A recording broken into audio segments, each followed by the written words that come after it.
Buonasera a tutti, oggi è lunedì 22 luglio e con oggi sono esattamente 60 giorni che trascorro su questa gru, la gru Ursus, la gru galleggiante ormeggiata nel porto di Trieste.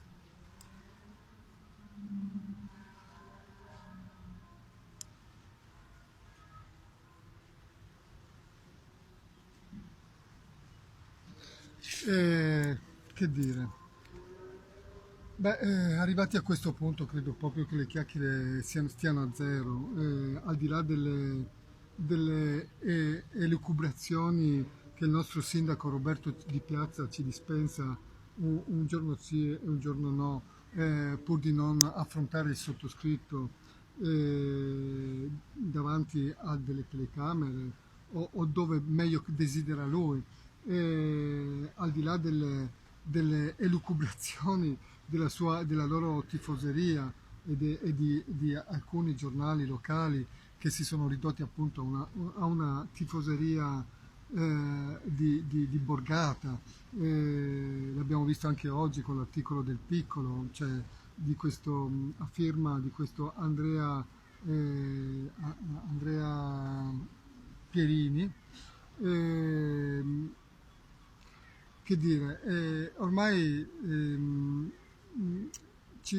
stanno cercando in tutti i modi di abituarci, no, a questo linguaggio così greve, violento, bugiardo. È difficile, no? È difficile per noi gente per bene, per noi cittadini che assistiamo a questa cosa, sempre più esterrefatti, no? Non abbiamo più un punti di riferimento.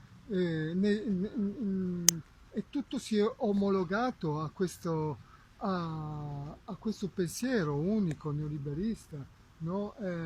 Istituzioni, politici,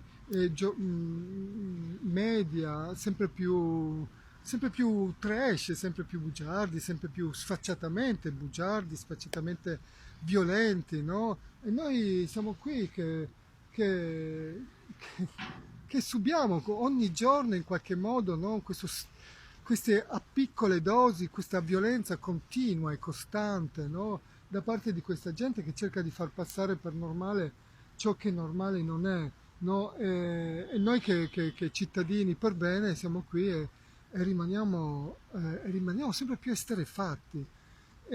Ma al di là di questo, ripeto, poi le chiacchiere stanno davvero a zero perché per tutti i cittadini, appunto, normali, cittadini onesti di questa città, la cosa si riduce al fatto che ci sono due persone, c'è un sindaco e c'è un cittadino che chiede di un confronto pacifico con il proprio sindaco ed è un confronto che il sindaco oltretutto istituzionalmente non può rifiutare, ha il dovere, l'obbligo di confrontarsi con qualsiasi cittadino di questa città, qualora lo chiedesse, e ha l'obbligo istituzionale di mantenere gli impegni con i propri cittadini, e però questo cittadino, questo sindaco, non si confronta, preferisce scappare, preferisce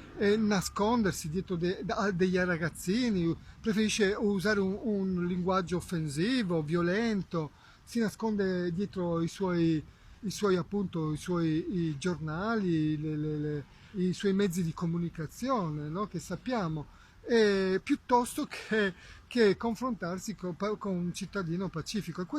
E questo la racconta lunga a tutte quelle brave persone che stanno qui a osservare questo spettacolo di violenza inaudita che avviene tutti i giorni su questa gru, no? E per questo che dico le chiacchiere stanno a zero, no? Perché allora o questo sindaco ha paura di qualcosa, ha paura di confrontarsi perché nasconde qualcosa, o il cittadino che vuole confrontarsi con lui ha pienamente ragione, quindi è ovvio che questo sindaco continua a scappare perché poi sappiamo che ormai è più di un mese che ha avuto un invito anche dal direttore Bacialli, il direttore di Tele4, a confrontarsi pacificamente col sottoscritto. È per questo che dico che le chiacchiere stanno a zero, poi uno può elucubrare finché vuoi, ma insomma poi alla fine se non ti confronti, se non hai il coraggio di un faccia a faccia, alla fine hai perso, sei perdente. E questa è la morale della favola. Poi hai voglia di dire, no? Perché una dei mantra che va recitando il nostro sindaco è quello che in fin dei conti io insomma ho avuto modo di confrontarmi anche nel corso degli anni con diversi ministri, parlamentari dei passati governi, compreso anche l'ex sindaco di Trieste Cosolini, e che non ho avuto comunque nessun riscontro positivo, no? Ma cioè, rendiamoci conto di quale può essere l'argomentazione, no? È come se lui dicesse che, visto che gli altri si sono impegnati, ti hanno fatto promesse, che è vero, perché è vero che dopo le mie manifestazioni sulla Ursus in passato, ma anche sulla Cupola di San Pietro, io ho incontrato ministri e parlamentari autorevoli di tutti, praticamente di tutti i governi che si sono susseguiti a oggi, e tutti quanti in effetti si sono riempiti la bocca, come il sindaco di Piazza, di promesse, di impegni, di giuramenti fatti addirittura davanti a alti prelati del Vaticano, davanti alla stampa, davanti a Dio, ai uomini, no? E poi puntualmente disattesi. Ma questo cosa vuol dire? Che se gli altri hanno fatto schifo, lui si sente autorizzato a fare come gli altri, se no anche peggio? Cioè, può essere questa una giustificazione? Cioè, certo che no, perché vuol dire, cioè, se tutti fanno schifo noi cittadini, perché dobbiamo rimetterci sempre noi la pelle e dobbiamo rimetterci sempre noi cittadini onesti? Cioè, ma che argomento può essere questo, no? Cioè, ma è incredibile, no? Che faccia questo. È come se lui dicesse, beh, ma in fin dei conti anche il sottosegretario, l'attuale governo, no? Il sottosegretario alla Presidenza del Consiglio Zoccano, in fin dei conti ha ricevuto di Finizio davanti all'ex prefetto Porzio, no? Di cui conosciamo ormai la registrazione, no? Dove il sottosegretario si è impegnato addirittura a costituire una task force, addirittura sembrava internazionale, per salvare Di Finizio, eppure non ha mantenuto questa promessa, per cui anche il sottosegretario Zoccano lo ha preso per il culo. È questo che in fin dei conti cerca di dire il nostro sindaco Roberto Di Piazza, no? Il sottosegretario Zoccano addirittura aveva proposto e si era impegnato a trovare delle soluzioni alternative per Di Finizio, che avrebbe scandagliato in ogni dove per trovare soluzioni alternative, per restituire in qualche modo il maltolto, come diceva appunto il sottosegretario Zoccano in questa registrazione, a Di Finizio, eppure questo non è mai successo.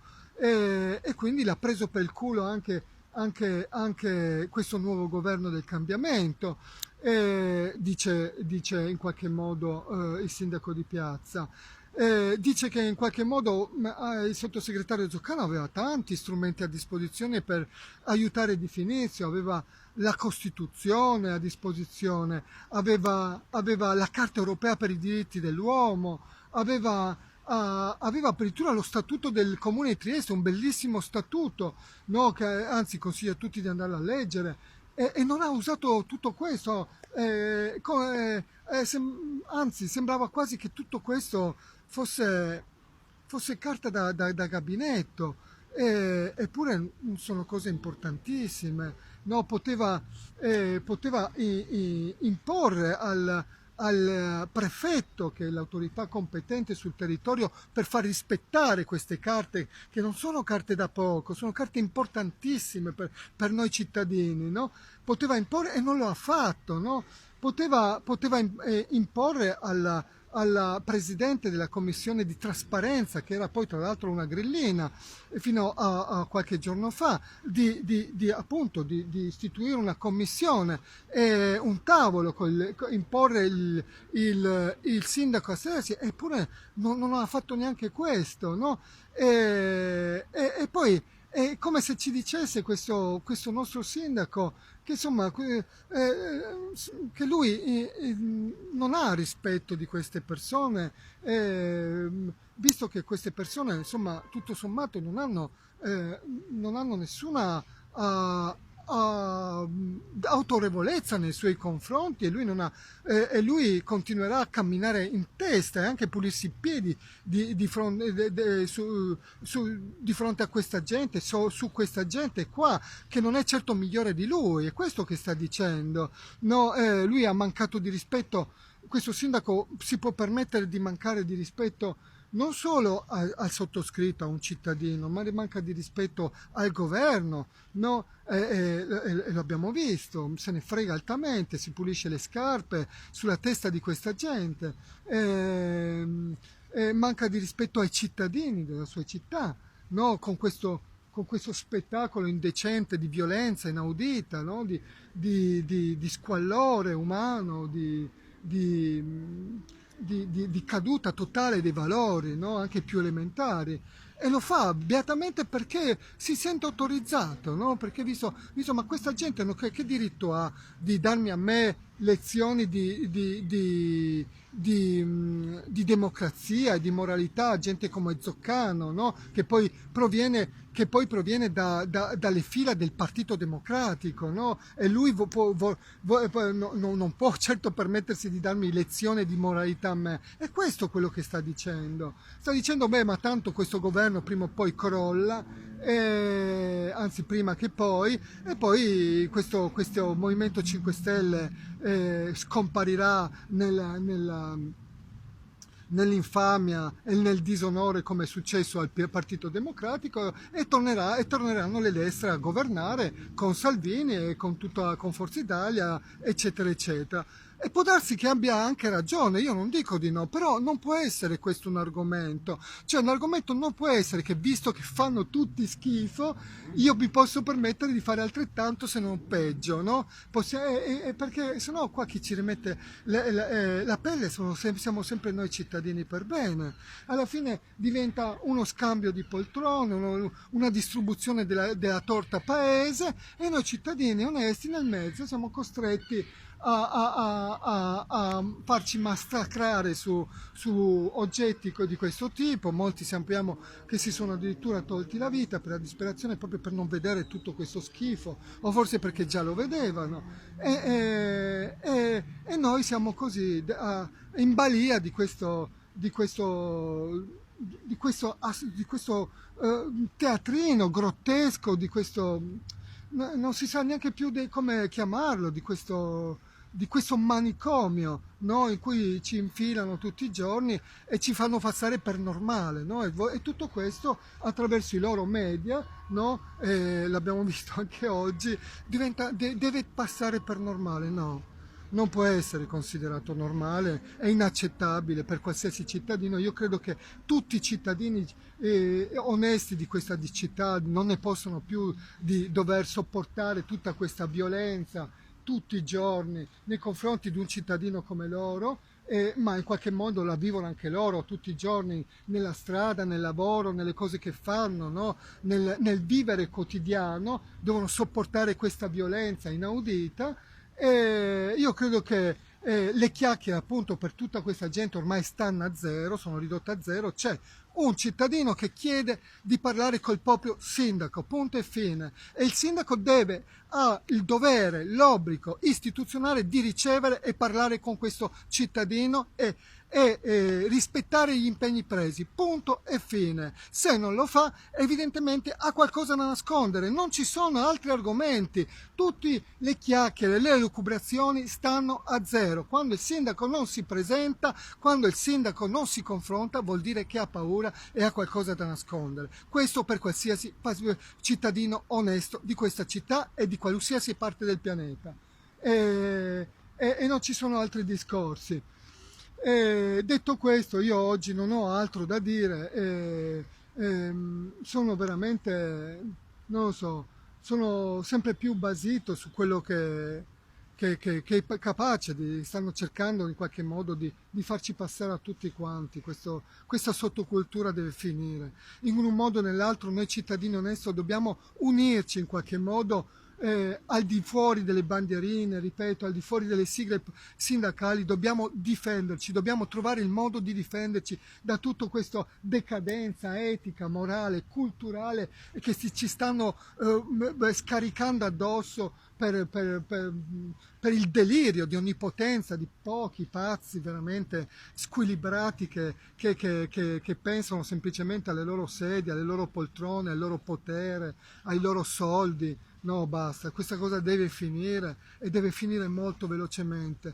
Ecco, vi ringrazio a voi, cittadini onesti, andatevi a battere la spalla a questo signore quando se lo incontrate per strada e dite basta, adesso è ora di finirla. Cioè devi confrontarti con Di Finizio, punto e fine, altrimenti se per noi sei un perdente. No, hai perso, sei un colpevole, sei uno che non ha coraggio e evidentemente hai qualcosa da nascondere. Questo è indiscutibile. Buona serata a tutti e buon tramonto.